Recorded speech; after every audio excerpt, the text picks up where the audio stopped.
Stamper. Hi, I'm Clay Stamper, and we are in the house, en France.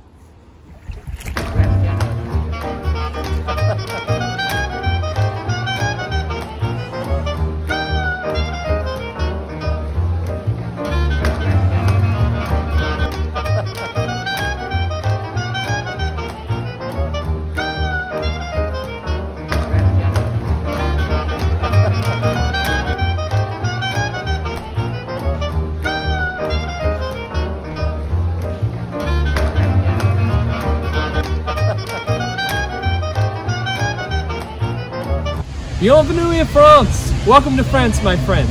In this episode of In the House, we're going to take a look at 4 different properties, 2 in the country and 2 in the city, that you can stay in France for under $200 a night. Our first stop is about 2.5 hours outside the city center. Welcome to Chateau du Maurier. Originally built in the 17th century, it was destroyed in 1860, at which time Francois Theodore Latouche rebuilt it in the late 1800s. Come on, let's go check it out. After the original mansion was destroyed, all that was left was the main entrance and the buildings on either side of the entrance, as well as the barn. Benjamin Albert de Moier was Louis XIII's appointed ambassador to France and Holland. He served from 1613 to 1624. It might as well be called Chateau de Latouche, because in 1848, when he took over, several improvements were made, including expanding the park, adding a man-made lake, pond, and an orangery. Latouche went on to do some pretty heavy things, including becoming the mayor of Flèche, and was also awarded by Napoleon III. That's a big deal, dude.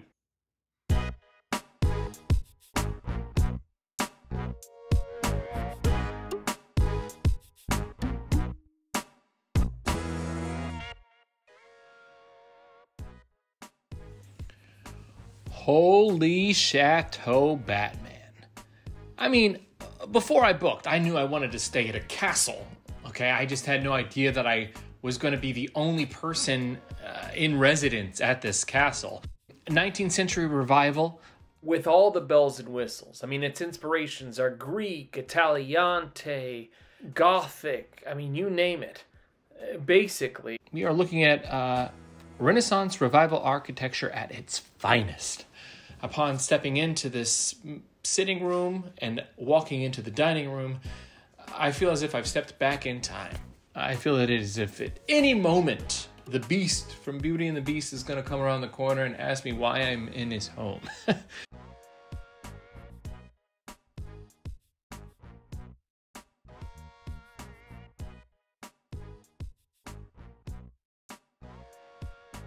As we move into the parlor here, that is a walnut piano. Erard is the brand.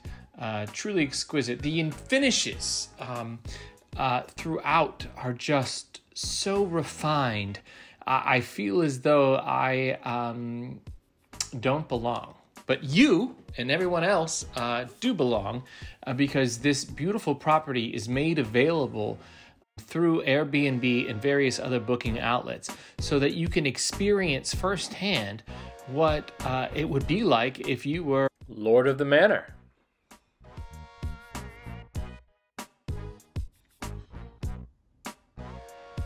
I mean, sure, it feels like it's a privileged environment, but it's one that also offers rest, relaxation, and just tranquility. Every single nuance is really brought to life throughout this house. It feels like it's living and breathing. While I continue to climb the stairs of this castle, it's time for a little adventure. We set off for the town of Amboise, an enchanting village with its own castle right in the city center. Like most of France, bereft with history. Amboise, particularly known for its famous inhabitant, Leonardo Da Vinci, who no doubt went to this wine cellar and had a glass of wine himself. Cheers, Leonardo. Thanks for all the innovation. The grapes produced in the region are Cabernet Franc, Cabernet Sauvignon, Côte, and Gamay. White Chenin Blanc wine is exceptional in this region. Highly recommend. Now back to the streets. The Loire Valley has so much to offer. Each little town has its own little treasure trove. We stumbled onto Amboise, a beautiful little town with an awesome market, plenty of goodies. We now return to the second floor of the chateau. As we go upstairs, this is where the rooms are, where the living quarters are. The beautiful woodwork of the flooring with that chevron inlay wood, which is very common throughout chateaus, I guess, in Paris.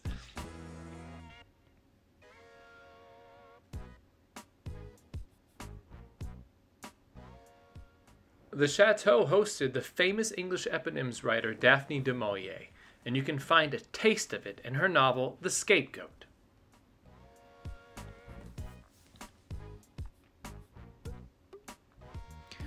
And as we step into the rooms which are available to book, one of the first things that I notice about the finishings is everything really has a tremendous amount of flow.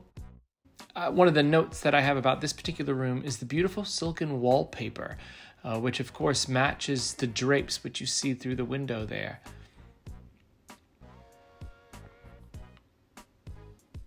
And this 19th century castle has all the charms of any other modern hotel or bed and breakfast.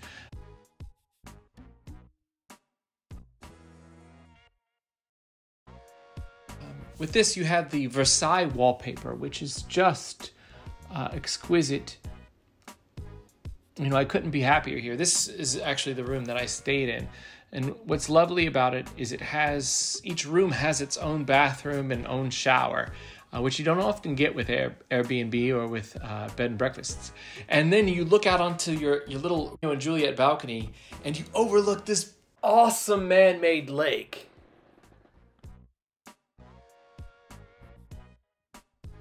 We took a nice little row out there on a boat, drank some rosé, and just set the trip off right.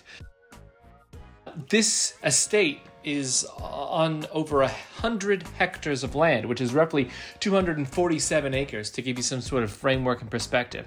So you really feel as if you are in your own world and in your own universe.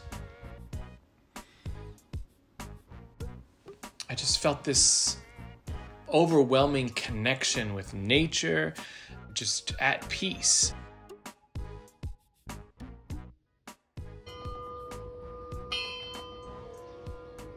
The entrance of the estate is marked by the incredible watchtower overlooking all the land. The groundskeepers have done an impeccable job making this entire estate feel warm, cozy, and welcoming. I highly recommend. I look forward to returning to Chateau du Maurier for years to come, next time with my family, to experience all the wonder that is. Wow, what an amazing journey this has been. We started out in the Loire Valley in the town of Chinon. Then we ended up here at Chateau du Maurier. This has been an incredible journey, one that I will not soon forget. I encourage anyone and everyone to travel as often as possible, and most importantly, to visit classical pieces of architecture. Whenever I started in the house, I had no idea where I was going to go. But here I am in the Loire Valley in France, and I couldn't be more happy. Thank you so much to our wonderful hosts at Chateau du Maurier, and thank you to you for watching it. Until next time, au revoir.